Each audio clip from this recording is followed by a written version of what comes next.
Remember when dinner tables showcased amazing culinary creations? Let's take a fun trip down memory lane to revisit 15 forgotten foods that used to be the highlight of every family get-together.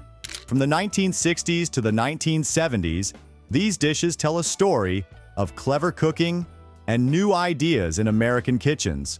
They weren't just meals. They brought families closer and sparked lively conversations. These old favorites created lasting memories and showed how food reflects changing times and family traditions. Get ready to rediscover the taste that made our childhood special. Who knows? You might even find inspiration for your next family dinner.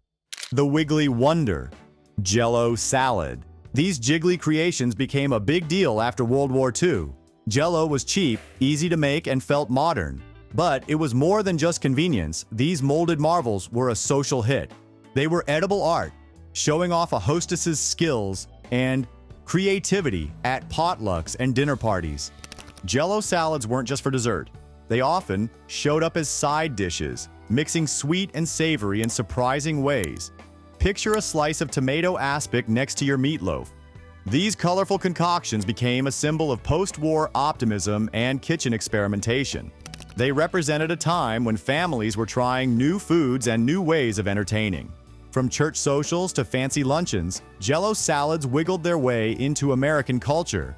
They were more than just food. They got people talking, helped hosts show off, and said a lot about the changing times. Who knew a simple box of flavored gelatin could tell us so much about an era? Crispy, creamy bites potato croquettes. While croquettes started in France, it was American home cooks who really made potato croquettes popular. Picture this. It's the 1950s, and kitchens across the country are buzzing. Families are getting creative with leftovers, and that's where these crispy bites come in. Making croquettes was like a fun kitchen experiment. Take some leftover mashed potatoes, mix in cheese or herbs for flavor. Shape them into little patties or balls and coat them in breadcrumbs. Fry them up, and boom!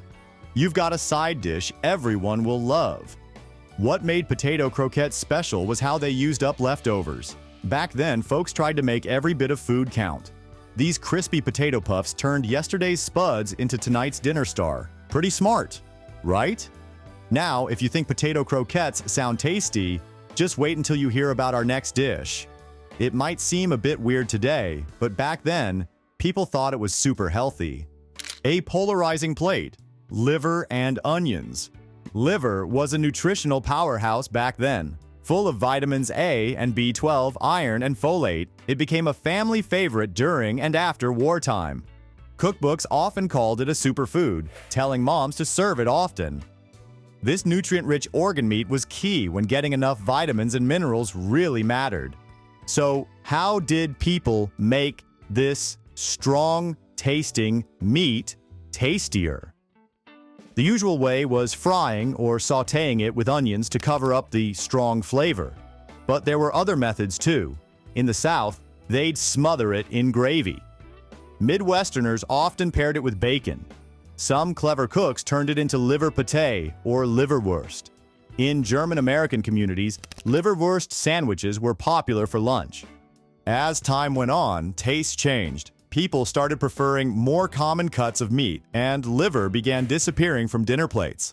The rise of TV dinners and fast food in the later 1900s also pushed liver aside. These days, while some still enjoy it, liver's mostly a specialty item. You're more likely to find it in fancy restaurants than in everyday home cooking. The canned cuisine craze, Spam casserole. After the war, Spam found its way into casseroles all over America. These dishes fit right in with the 1950s love for quick and easy meals. Imagine a hot dish of Spam, mac and cheese, and veggies, perfect for feeding a family without much work. Spam casseroles weren't just tasty, they became a sign of modern living. Ads back then showed Spam as the go-to easy, cheap food. It was like having a piece of the future on your plate. These casseroles showed how excited people were about new food options after the war, promising easier meals for busy families. Who knew a simple can of meat could inspire so much creativity in the kitchen? A fluffy cloud of sweetness, ambrosia salad. This sweet treat has quite the history. It started as a simple fruit dish in the American South, but it really took off in the mid-1900s. That's when commercial marshmallows and canned fruits hit the scene, making it super easy for home cooks to whip up this dish in no time. So what's in it? The classic mix has oranges, coconut, and those tiny marshmallows we all love. But folks in different places got creative. In Florida, you might find tangy grapefruit added in. Alabama cooks often tossed in some pecans for crunch. And in Georgia, don't be surprised to see some fresh peaches in there. Ambrosia salad became more than just food. It turned into a symbol of Southern hospitality. Bringing this colorful treat to a gathering was like saying, "Y'all are family." It showed how creative Southern cooks could be and became a must-have at church potlucks, family reunions, and holiday dinners. Who knew a dessert could say so much about a region's culture? Golden nuggets of summer. Corn fritters. Indigenous peoples were grinding corn into meal and frying up their own version of fritters long before European settlers arrived. When early American settlers got a taste, these crispy, sweet treats quickly became a hit, especially in rural areas where corn was plentiful. Corn fritters were a smart way to use up every bit of corn when people lived by the waste not, want not rule. They helped stretch fresh corn and make it last, like saving a bit of summer to enjoy later. Across America, you'll find corn fritters enjoyed in different ways. Down south, they're often a savory side dish, sometimes topped with sour cream or salsa. New Englanders might pour maple syrup over them for a sweet breakfast. Out west, you might bite into a fritter spiced up with jalapenos or green chilies. And in the Midwest, don't be surprised to see them loaded with cheese next to a juicy steak. It's pretty cool how one simple dish can change so much as you travel across the country. Regal leftovers. Chicken a la King. Here's the scoop on Chicken a la King's fancy beginnings. The most popular story says famous chef Louis Diot created it at New York's swanky Ritz-Carlton around 1920. People couldn't get enough of this creamy dish, and soon everyone wanted to try it. By the 50s and 60s, Chicken a la King was the go-to for home cooks trying to impress. It was perfect for turning leftover chicken into something special.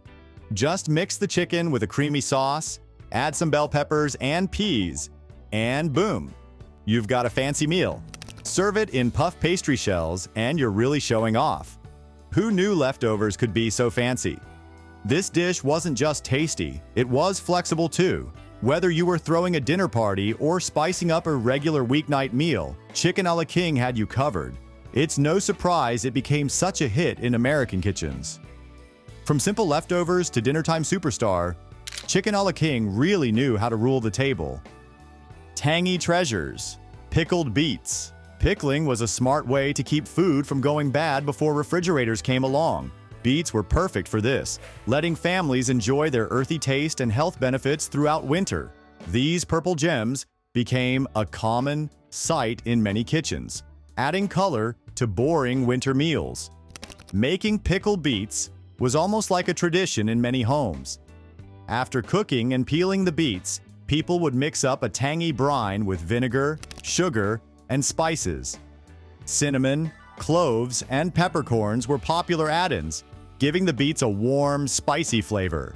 These pickled goodies were more than just food. They showed how resourceful people were and became a tasty connection to the past. Picture that bright purple color livening up a dull plate. It was like getting a little taste of summer in the middle of winter. The savory shimmy. Tomato aspic. Tomato aspic has its roots in French cuisine, where chefs use gelatin to create stunning, intricate dishes. When this technique made its way to America, cooks jumped on board. Making the perfect aspic wasn't just about looks, it took some serious kitchen skills. To make a great tomato aspic, you start with good tomato juice or puree. Some cooks added a splash of vodka to make it clearer. The tricky part was getting the gelatin right. Too much made it rubbery, too little and it would collapse into a puddle. Aspic recipes varied across the country. In the South, you might find it with okra and mayo. New England cooks often added shrimp or crab. Out west, avocado and cilantro were popular. Some adventurous cooks even tried sweet and savory versions with fruits like pineapple or peaches. Love it or hate it, tomato aspic was a big deal in cooking. It pushed home cooks to get creative and showed that even simple ingredients like tomatoes could become something fancy. Who knows? Maybe it'll make a comeback someday. The all-American classic, meatloaf with ketchup glaze. People have been mixing ground meat with other ingredients for centuries, but meatloaf really took off in America during the Great Depression. It was a smart way to make food go further. Families would use leftover meats, mix in some breadcrumbs or oats, and make a filling meal that could feed a lot of people. It shows how creative and resourceful American cooks were when times were tough. What's cool about meatloaf is how it changes from place to place. In the South, you might find it with barbecue sauce on top. Other areas stick to the classic ketchup glaze. Some families even have secret recipes they've passed down. Maybe your grandma had her own special ingredient. Meatloaf has stuck around because it's hearty, filling, and reminds us of home. It's a classic that brings back memories of family dinners. Even with all the new food trends, meatloaf is still a favorite. Whether you like it old school or with a modern twist, it's a tasty piece of American cooking history.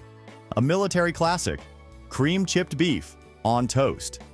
This hearty meal started as Army food during World War II, but it didn't stay there. Soon enough, it was showing up on breakfast tables all over the country.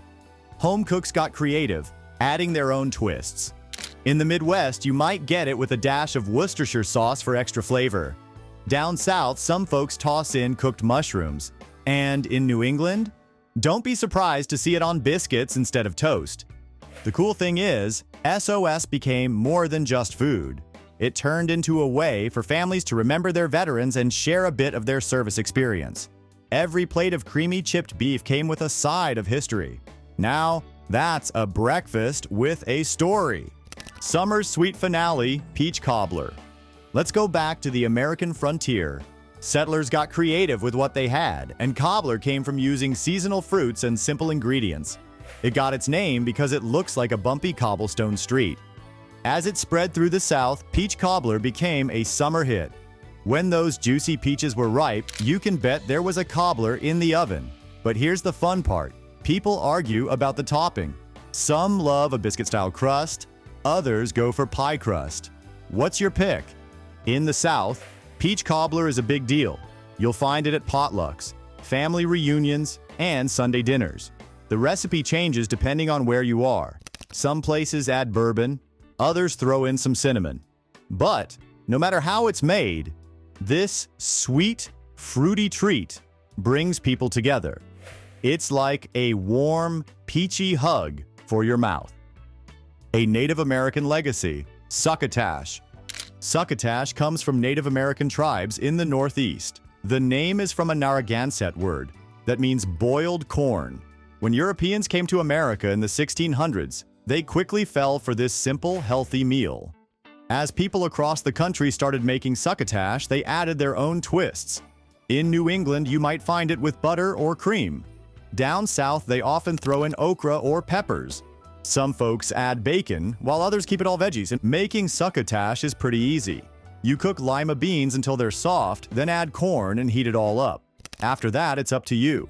Some like it creamy, others prefer it less saucy. You can eat it hot as a side dish or cold in a salad. It's cheap, full of good stuff, and tasty. No wonder people still love it today. Autumn's golden treasure, homemade applesauce. Applesauce has deep roots in American kitchens. It was a way to save the fall harvest and enjoy a taste of sunshine all year. Making applesauce became a special fall tradition for many families. They'd go to the orchard, pick loads of apples, and spend a day in the kitchen together. The process was simple but brought families closer. Grandma would peel and core the apples while the kids helped measure sugar and cinnamon. Some families had special recipes handed down over the years, maybe adding a secret touch like vanilla or nutmeg. The real fun came when it was time to save the applesauce. Families would set out jars on the counter, ready to bottle up that autumn flavor. Kids loved helping fill the jars, carefully wiping the edges before sealing them tight. Those jars became little reminders of fall, ready to brighten up cold winter days with memories of orchard trips and kitchen laughter. backyard bounty, dandelion greens, salad. In the past, people knew the value of what grew in their yards. Dandelion greens were a spring staple, full of nutrients that helped everyone feel better after a winter of canned foods. Picking these greens was a family activity, with kids searching for young leaves before the flowers showed up. In the kitchen, dandelion greens were treated special. Some people steamed them with butter, while others put them in salads with tangy dressing. The best way? Hot bacon dressing. Imagine those crisp, slightly bitter greens covered in warm, smoky flavor. Makes your mouth water, right? People also cooked them with garlic and olive oil, making a side dish that went great with roasted meats. Some even added them to soups or quiches for extra taste. No matter how they were cooked, these simple greens brought spring to every meal.